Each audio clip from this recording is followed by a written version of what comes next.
How could a game that pitched Shaggy against DC superheroes possibly fail? Even the most promising titles are not immune from troubled development cycles and bad business models.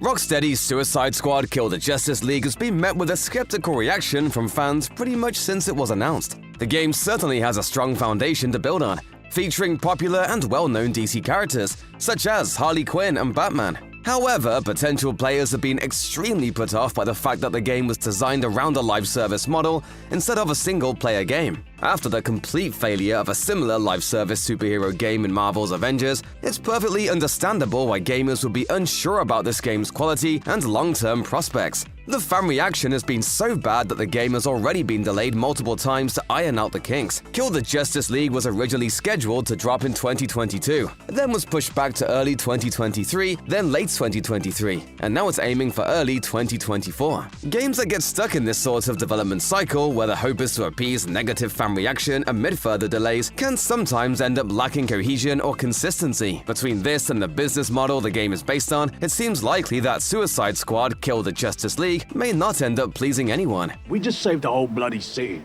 We can't have it all. Life by You is Paradox Interactive's attempt to break into the casual gaming and life simulation spaces. It's a significant change of pace for the developer/publisher, which is primarily known for grand strategy and historical games like Stellaris, Europa Universalis, and Victoria. While Paradox has had success breaking into genres and niches dominated by bigger publishers, Life by You may present a unique challenge. Reaching casual gamers can be notoriously difficult, even for large companies, so the game might have trouble appealing to its target audience. On top of that, there's already a wildly popular game series occupying the same space, The Sims. Prying casual gamers away from their beloved Sims to start all over in a new franchise might be harder than it seems. After all, EA had enough trouble getting players to move from Sims 3 to Sims 4. Given the overall quality of Paradox's releases in the past, Life by You may well end up being a very solid game. Whether that quality manages to turn into financial success, however, is a very different proposition. It remains to be seen if Life by You offers enough new thrills to break into the sim market in a big way.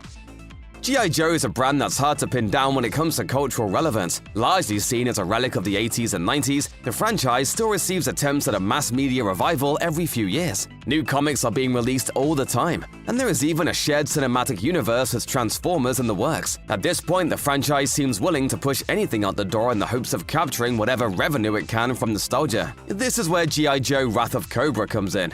Designed in the style of a classic 80s side-scrolling beat-em-up game, Wrath of Cobra doesn't appear to have much new to offer beyond nostalgia base. After the poor reception of the most recent game in the franchise, G.I. Joe Operation Blackout, as well as a failure of several previous games, that bait may not be enough. G.I. Joe needs to show something truly new and interesting to catch the attention of gamers. Maybe this will be a surprise on the level of Teenage Mutant Ninja Turtles, Shredder's Revenge, but it's hard to say for sure.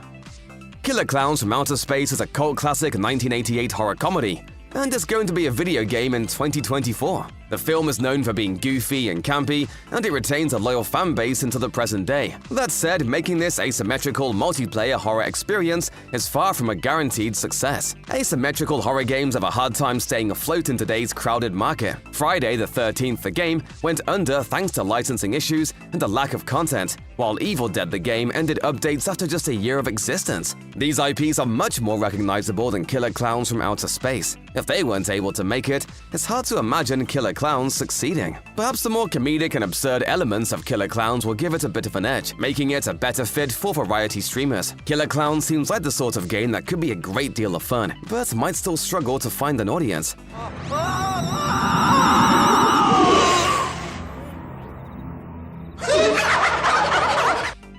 Another Paradox Interactive release, Vampire the Masquerade Bloodlines 2, is a sequel that has been stuck in development hell for years. While its buggy and imperfect predecessor has gained admirers in the time since its release, that is by no means a guarantee of this extremely belated sequel's success, especially given everything the game has been through over the years. The sequel's development goes all the way back to 2015, when Paradox first acquired the rights to Vampire the Masquerade from CCP Games. CCP has been working on its own MMO before selling off the rights, and Paradox's plan was to recycle its assets into something else. It took a full 4 years, however, before a sequel was finally confirmed to be in the works. Then in 2020, Paradox fired lead writer Brian Masoda and lost narrative lead Kara Ellison. The game experienced a full-on change in developers after that, with Paradox kicking Hardsuit Labs off the project and bringing in the Chinese room to finish development. We have a sequel to a game that will be 20 years old when its follow-up releases, made by two entirely different development companies over years of delays. It's hard to imagine how any game could emerge from that crucible with a cohesive and high-quality story or gameplay, but fans of the vampiric franchise aren't ready to give up hope.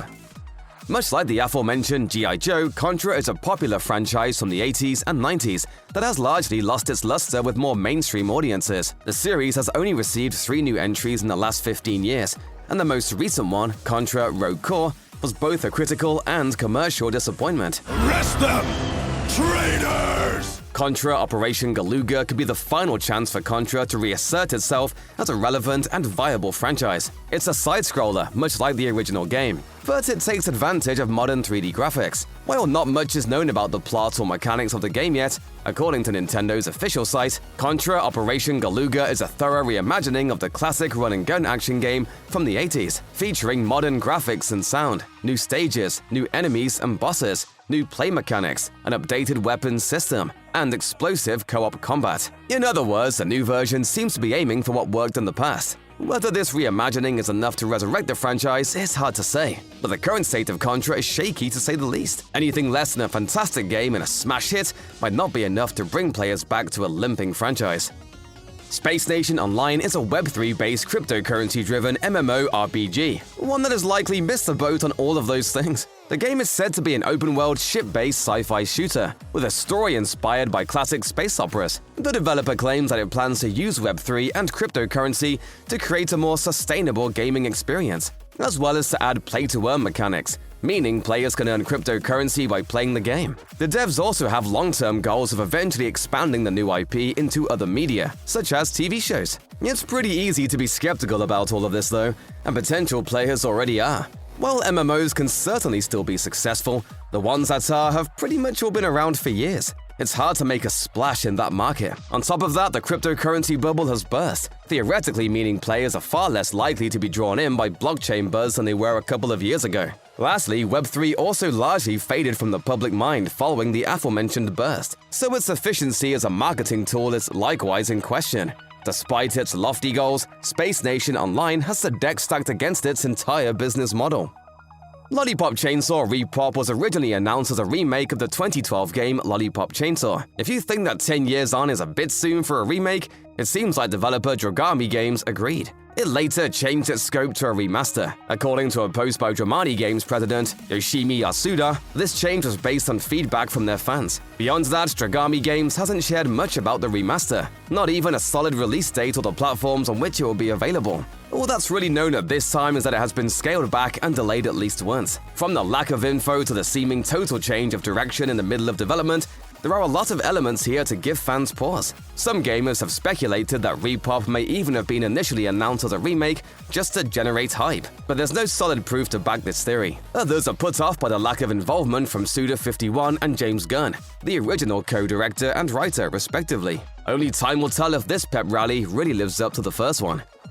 MultiVersus is a bizarre case. This colorful multiplayer fighting game features a wild mashup of cartoon characters like Bugs Bunny and Shaggy, as well as live-action characters like Arya Stark. It looked to all the world like the game had not only been fully launched, but that it was a smash hit. MultiVersus received a solid reception from both critics and fans.